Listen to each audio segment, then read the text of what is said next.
Hello guys, good morning. আশা করি তোমরা সবাই ভালো আছো। আমাদের বাড়ির সামনে একটু যেতে হয়, বাঁধে উঠলেই ডাক্তারখানা।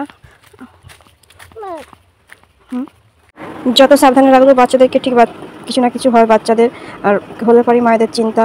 আর সেই রকম একটা কিছু ঘটলো। সোনার পায়ে দেখো কানেরটা ফুটে গেছে, কানে পড়েছিলাম, কান থেকে খুলে নিয়ে খেলা করছিল, কানে পুরো ফুটে ঢুকে গিয়ে একটা রক্তারক্তি হয়ে গেল রাত্রিবেলায়।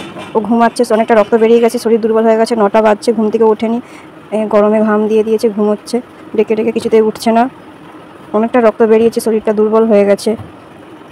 ওকে ডাকছি, সেন্টারে যাব, সেই জন্য ডাকছি, ওকে উঠতেই চাইছে না।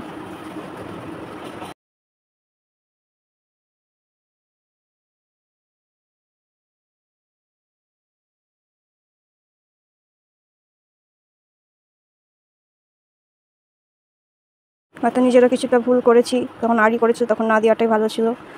আমারও ভুল হয়েছে, ওর কিছু দোষ নেই, ওরা ছেলে মানুষ, ওরা কিছু জানে না। আমি কাজ করতে করতে আমারও রাখতে মনে নেই, পায়ে ফুটে গেল ওর।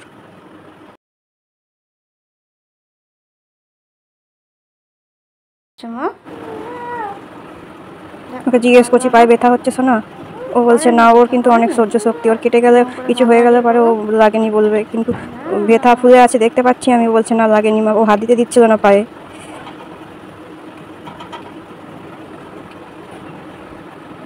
মনটা খারাপ খারাপ করে বসে আছে, পায়ে ব্যথা হচ্ছিল, পায়ে নামতে পারছিল না নিচে।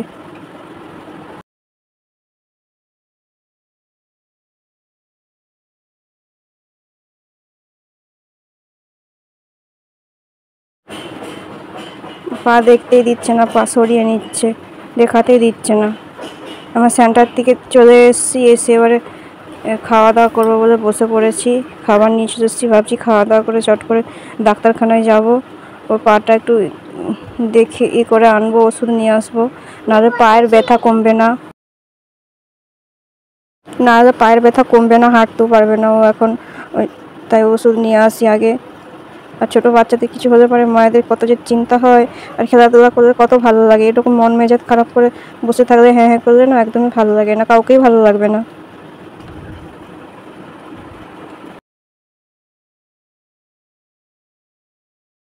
আগের ভিডিওতেও বলেছিলাম, ও সকালবেলা ভাতটাই বেশি পছন্দ করে, ও ভাতটা খেয়ে খেয়ে সব দিন অভ্যাস হয়ে গেছে, ও ভাতটাই খোঁজে, আর অন্য কিছু চায় না ও খেতে। আর যেদিনে ছুটি থাকে সেদিনে বলে মা ভাত খাবো, সেদিনে আমি অন্য কিছু বানিয়ে দিই ওকে, ম্যাগি ট্যাগি। মুড়িটা একটু কম খায়, মানে মুড়ি ছোটো থেকে খেয়ে খেয়ে না, মুড়ি খেয়ে এলিয়ে গেছে, ওই জন্য মুড়ি খেতে চায় না, এখন দেখছি ভাতটাই খাচ্ছে। আবার বড় হলে কি হয়, বড় হলে হয়তো আবার বলে ভাত খাবো না, তখন আবার অন্য কিছু খুঁজবে, মানে সব সময় একই রকম খেতে খেতে না সবাইরই একটা হয়ে যায়। যাই হোক, ও খেয়ে নিচ্ছে, নিজের হাতে করেও খাবে বললো, খেয়ে নিচ্ছে।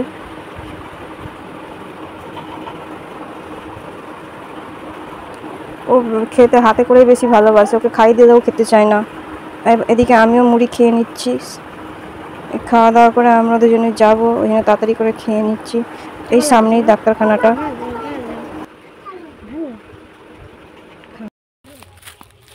কোথায় যাচ্ছ? ডাক্তারখানা। কি করতে?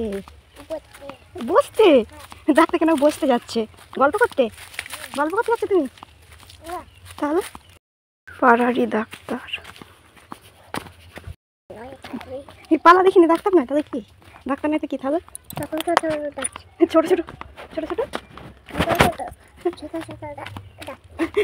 ছোট ছোট ডাক্তার, ছোট লাগে ডাক্তার বাবুকে? বাচ্চা বাচ্চা লাগে ডাক্তার বাবুকে, বাচ্চা বাচ্চা লাগে।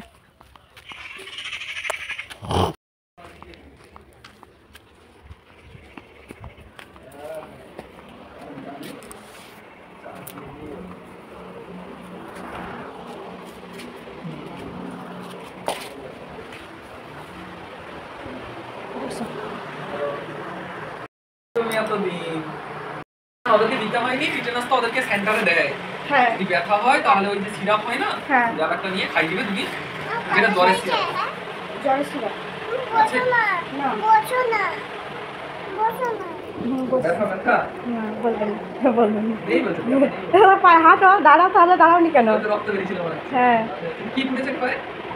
ডাক্তারখানা থেকে চলে এসেছি, শোনো, চলে এসেছি ডাক্তারখানা থেকে। কি বলছিস ডাক্তারবাবু? হ্যাঁ, কি বলছে? ইঞ্জেকশন দিবে?